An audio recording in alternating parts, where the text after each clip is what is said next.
மீண்டும் ஒரு புதிய நிகழ்ச்சியில் சந்திப்பதில் பெரும் மகிழ்ச்சி அடையும் நான் உங்கள் மதுமிதா. 7ஆம் வகுப்பு ஸ்ரீராமகிருஷ்ணா சென்ட்ரல் ஸ்கூல். ஒரு உயிரை காப்பாற்றுவதற்கு மருத்துவரின் கைகள் தேவை. அதுபோல அந்த உயிரை சரியான நேரத்திற்கு மருத்துவரின் கைகளில் கொண்டு சேர்க்க ஒரு ஆம்புலன்ஸ் ஓட்டுநரின் சக்கரங்கள் தேவை. அவசரத்தின் ஒவ்வொரு நொடியும் வேகத்தோடும் பொறுப்போடும் மனித நேயத்தோடும் பயணிப்பவர் ஆம்புலன்ஸ் ஓட்டுநர். பல குடும்பங்களின் போராட்டத்தையும் குடும்பங்களின் கண்ணீரையும் உயிர் நீண்ட தருணங்களின் மகிழ்ச்சியையும் பல ஆண்டுகளாக இப்பணியிலிருந்து நேரில் பார்த்தவர் திரு பிரசாத் அவர்கள். வணக்கம் சார். வணக்கம் மேடம். உங்களை பற்றி சொல்லுங்கள் சார். என் பேர் பிரசாத். நான் பிறந்து வளர்ந்தது ஊட்டி கூடலூர். நான் இப்போ 20-25 வருஷமாக கோயம்புத்தூரில் இருக்கேங்க. 21 வருஷமாக ஓட்டுநராக இருக்கேன். எனக்கு இதில் ஸ்ரீ ராமகிருஷ்ணா மருத்துவமனையில் ஆம்புலன்ஸ் ஓட்டுநராக ஒரு வாய்ப்பு கிடைத்தது. அதில் 7 ஆண்டுகளாக நான் பயணித்துட்டு வந்துட்டுருக்கேன். அந்த நிறுவனத்துக்கு இப்போ நான் ஒரு நன்றியை தெரிவிச்சுக்கிறேன். முதல்ல உங்கள் அனுபவங்களை கேட்குறதுக்கே ரொம்ப மகிழ்ச்சியாக இருக்குது சார்.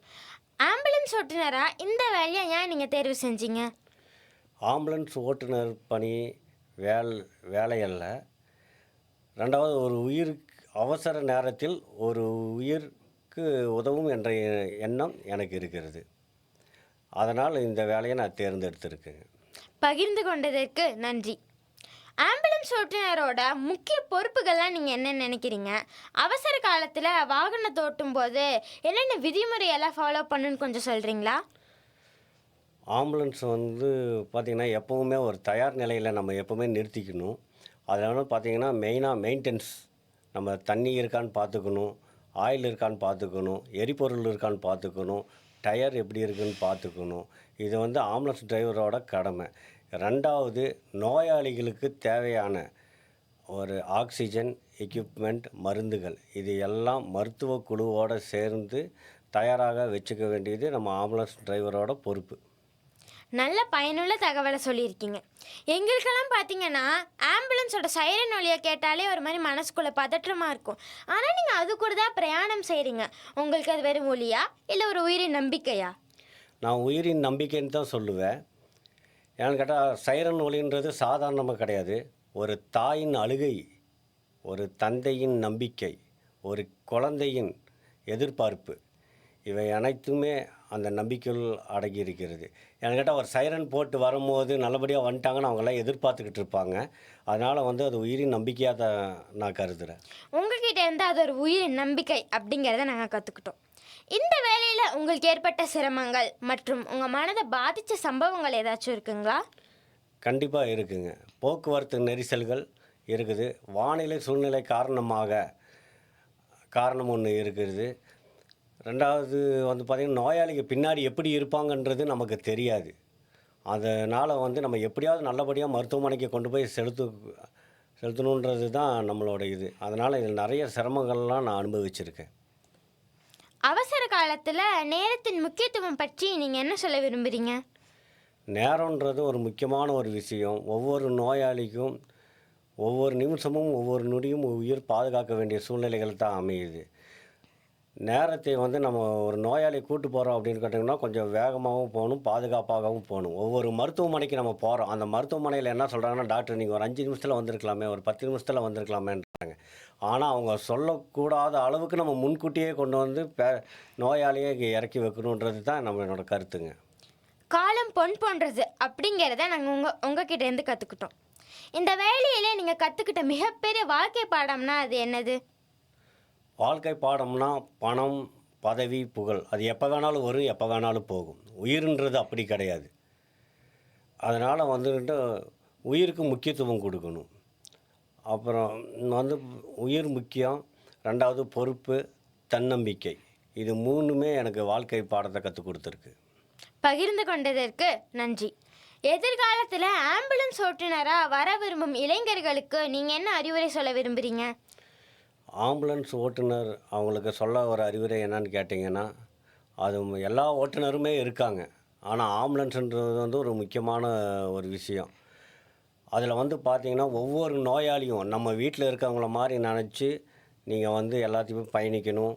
ரெண்டாவது, பொறுப்புன்றது கண்டிப்பாக இருக்கணும். கடமை உணர்ச்சி கண்டிப்பாக இருக்கணும். ரெண்டாவது, ஆம்புலன்ஸு அப்படின்னு சொல்லும்போது நமக்கு தேவையானது என்னது? வேகம், பாதுகாப்பு, மற்ற சூழ்நிலைகள் எல்லாத்தையும் பொறுத்து நம்ம நடந்து கொள்ள வேண்டும் அப்படின்றது என்னோட கருத்து. அறிவுரை மிகவும் பயனுள்ளதாக இருந்தது. ஒரு ஆம்புலன்ஸ் ஓட்டுநரா பொதுமக்களுக்கு நீங்க என்ன கோரிக்கை வைக்க விரும்புறீங்க? ஒரு ஆம்புலன்ஸ் ஓட்டுநராக பொதுமக்களுக்கு நான் கோரிக்கை வைக்க வேண்டியது என்னன்னு கேட்டிங்கன்னா, முதல் வாட்டி ஆம்புலன்ஸுக்கு தயவுசெய்து வழி விடுங்கள். 2வது, ஆம்புலன்ஸு முந்தி செல்லாதீர்கள். ஒவ்வொரு நொடியும் ஒரு மனிதனை உயிர் காக்க வேண்டிய சூழ்நிலைகள் வரும். பின்தொடர்ந்து வராதீர்கள். அது என்னான்னு கேட்டிங்கன்னா, பின்தொடர்ந்து விபத்துக்கு ஆகிறதுக்கு வாய்ப்புகள்லாம் இருக்கலாம். நீங்கள் பதட்டப்படாமல் உங்கள் வாகனத்தை ஆம்புலன்ஸ் வந்துவிட்டது என்று பதட்டப்படாமல் நீங்கள் ஓரத்தில் நிறுத்தவும்.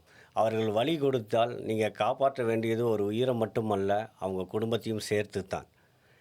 நீங்கள் செய்ய வேண்டிய ஒரு விஷயம் ஒவ்வொன்றும் இது வந்து கட்டுப்பாடோ கடமையோ அதெல்லாம் கிடையாதுங்க. நீங்கள் அரசு விதிமுறை அப்படி இப்படின்ட்டெல்லாம் இல்லை. நீங்கள் காப்பாற்றுற வழிவிடுற ஒவ்வொரு நொடியும் அவங்கள உயிரை காப்பாற்ற வேண்டிய கடமை உங்களுக்கு இருக்கிறது. என்னோட ஒரு விஷயம் சொல்லிடுறேங்க. என்னோட அனுபவத்தில் நான் ஒன்று சொல்லிடுறேங்க.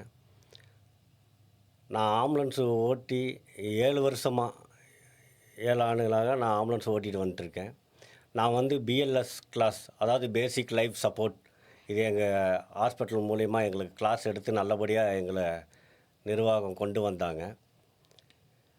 நீங்கள் ஒவ்வொரு வாட்டி பார்க்கும்போது சாதாரண ஆம்புலன்ஸ் தான் அப்படின்னு நினைக்கிறீங்க. நம்ம ராமகிருஷ்ணா மருத்துவமனையில் என்ஐசியூ ஆம்புலன்ஸ்னு ஒன்று இருக்குது. அது நிறைய பேர்த்துக்கு தெரியாதுங்க. என்ஐசி ஆம்புலன்ஸ் குழந்தைகளை வச்சு இன்குபேட்டரில் கொண்டு வருவாங்க. பிறந்த குழந்தைகள், 6 மாத குழந்தைகள், 3 மாத குழந்தைகள், அந்த மாதிரி குழந்தைகள் தான் வரும். நீங்கள் ஒவ்வொருத்தரும் அவங்க அந்த குழந்தைங்க இருக்காங்கன்னு உங்களுக்கு தெரியாது. ஆனால் அதை மனசில் வச்சுட்டு நீங்கள் பயணிச்சிங்கன்னா கொஞ்சம் நல்லா இருக்கும்னு நான் நினைக்கிறேன். எங்கள் நிறுவனத்தில் பார்த்தீங்கன்னா எல்லா டிரைவர்களும் ஓட்டுநர்களையுமே ஸ்ரீ ராமகிருஷ்ணா மருத்துவமனையில் எல்லா ஓட்டுநர்களையுமே பக்குவப்படுத்தி கிளாஸ் எடுத்து இந்த மாதிரி தான் இருக்கணும்னு சொல்லி எங்களுக்கு எல்லாம் அனுப்பிச்சி விட்ருக்காங்க. நாங்கள் அதை கேட்டு உங்களுக்கு நாங்கள் சப்போர்ட் பண்ணி வந்துக்கிட்டு இருக்கோம் பொதுமக்களுக்கு. நீங்கள் எங்களுக்கும் அதே மாதிரி சப்போர்ட் பண்ணி கொடுத்தீங்கன்னா கொஞ்சம் நல்லா இருக்கும். குழந்தைங்க உயிர்ன்றது பெரியவங்களை விட விலை மதிப்பற்றது. அதை நீங்கள் முதல்ல தெரிஞ்சுக்கணும். இதுவரை உங்களோட அனுபவங்களையும் மதிப்புமிக்க கருத்துக்களையும் எங்களுடன் பகிர்ந்து கொண்டதற்கு மனமார்ந்த நன்றிகள். நன்றி. இப்பொழுது உங்களிடமிருந்து விடைபெறும் நான் உங்கள் மதுமிதா. நன்றி, வணக்கம்.